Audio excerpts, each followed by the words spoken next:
दोस्तों, बहुत समय पहले की बात है। एक सादे से गांव में अर्जुन नाम का एक किशोर लड़का अपने माता पिता के साथ रहता था। उसकी उम्र 17 साल थी। एक इकलौता बेटा। पिता के पास थोड़ी सी जमीन थी और माँ हर दिन उनके साथ खेतों में पसीना बहाती।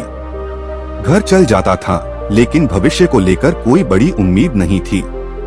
माँ बाप ने हमेशा चाहा कि अर्जुन कुछ सीखे, पढ़े लिखे और कुछ बने। लेकिन अर्जुन का मन पढ़ाई में बिल्कुल नहीं लगता।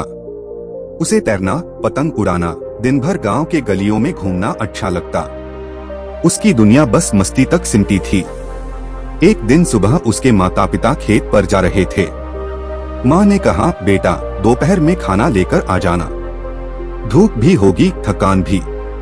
अर्जुन बोला, हाँ माँ, चिंता मत करो। लेकिन जैसे ही वे खेत गए, अर्जुन अपने खेल में खो गया। कभी नहर में नहाना तो कभी चौपाल में बैठकर ताश देखते रहना। जब दोपहर ढलने लगी, तभी किसी किसान को खाना ले जाते देखा और उसे याद आया, मुझे तो खेत खाना देना था। घबराकर वह दौड़ा, खाना लेकर खेत पहुंचा। पिता पसीने से तर, माँ थकी हुई, पर उन्होंने डांटा नहीं। बस मुस्कुराकर बोले, बेटा खेत समय से चलता है, देरी कभी कभी भारी पड़ जाती है। अर्जुन ने सिर झुका लिया, पर उसकी आदतें नहीं बदली। कुछ ही दिनों बाद खेत में काम करते हुए अर्जुन के पिता बेहोश हो गए। डॉक्टर ने कहा, अब खेत में काम नहीं कर सकते। अब खेत का पूरा बोझ माँ पर आ गया। माँ दिन भर खेत में मेहनत करती, फिर घर लौटकर खाना बनाती। अर्जुन को फर्क तो पड़ा, पर उसने खुद को नहीं बदला। एक दिन चौपाल पर बैठे हुए उसके पास गांव के सबसे अनुभवी बुजुर्ग हरिनाथ काका आए। उन्होंने धीरे से पूछा, बेटा अब तुम्हारे पिताजी खेत नहीं जा सकते, माँ अकेले जा रही है, तुम क्यों नहीं जाते? अर्जुन चुप रहा। कहा, मुझे काम करना नहीं आता। काका मुस्कुराए और बोले, कोई भी काम सीखने से आता है। पतंग उड़ाना सीखा ना, खेल खेलना सीखा, फिर जिम्मेदारी क्यों नहीं? उनकी बातें जैसे अर्जुन के भीतर कुछ जगा गईं। उसी शाम अर्जुन चुपचाप खेत पहुंचा। माँ हैरान रह गई। अर्जुन बोला, माँ अब मैं आपके साथ काम करूंगा। पिताजी को आराम चाहिए और आपको साथ। माँ की आंखों में आंसू आ गए। माथा चूमकर बोली, अगर तू समझ गया बेटा, तो मेरी सबसे बड़ी जीत यही है। अगली सुबह अर्जुन बिना किसी के उठाए खुद तैयार खड़ा था। पहली बार खेत का फावड़ा उठाया।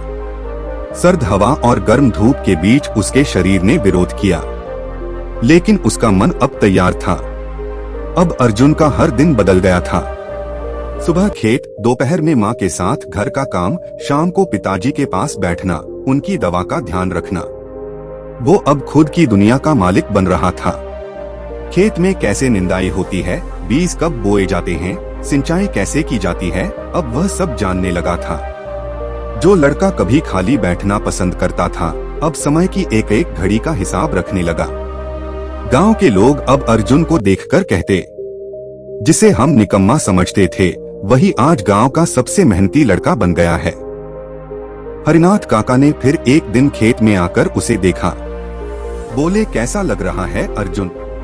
अर्जुन बोला, पहले समझता था मेहनत बोझ होती है, अब समझ आया यही असली सुकून है। काका बोले, जिसने समय की इज्जत की बेटा, वो जिंदगी की रेस में कभी पीछे नहीं रहता। धीरे धीरे उसके पिता की तबीयत भी सुधरने लगी। अब वे आंगन में बैठते और अर्जुन को खेत से लौटते देखकर मुस्कुराते। एक दिन उन्होंने अर्जुन को पास बुलाया और कहा, बेटा तूने हमारे भरोसे को कभी नहीं तोड़ा। तू अब हमारा नहीं, गांव का भी सहारा बन गया है। अर्जुन की आंखें नम हो गईं। वो बोला, पिताजी अगर आप और माँ भरोसा न करते तो शायद मैं कभी नहीं बदलता। अब अर्जुन खाली नहीं बैठता था। वो खेती की नई तकनीकें सीख रहा था। पानी की बचत, जैविक खाद, मंडी से सीधा संपर्क। गांव के बाकी युवा अब अर्जुन से सलाह लेते। अर्जुन बच्चों से कहता, समय सिर्फ घड़ी में नहीं होता बेटा, वो तुम्हारे हाथों में होता है। एक दिन माँ थककर खेत में एक पेड़ के नीचे बैठ गई। अर्जुन पास गया और बोला, माँ थोड़ा आराम करो, बाकी काम मैं कर लूंगा। माँ ने उसकी तरफ देखा। बेटा, कभी सोचा था तू बस खेलते खेलते बड़ा हो जाएगा, पर तू हमारा सहारा बन गया है। अर्जुन ने माँ के पांव दबाते हुए कहा।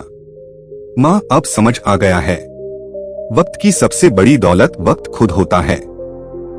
दोस्तों, अर्जुन की तरह अगर आप भी समय को समझ लें तो जिंदगी की सबसे बड़ी मंजिलें आपके सामने झुक जाएंगी। आज ही से एक वादा कीजिए, अब कोई समय बर्बाद नहीं करेंगे। नीचे कमेंट में जरूर लिखिए, मैं वक्त की इज्जत करता हूँ। और इस वीडियो को शेयर करें, शायद किसी का भविष्य बदल जाए। ऐसी ही सच्ची, जीवन से जुड़ी प्रेरणादायक कहानियों के लिए लाइफ गोले को सब्सक्राइब करें।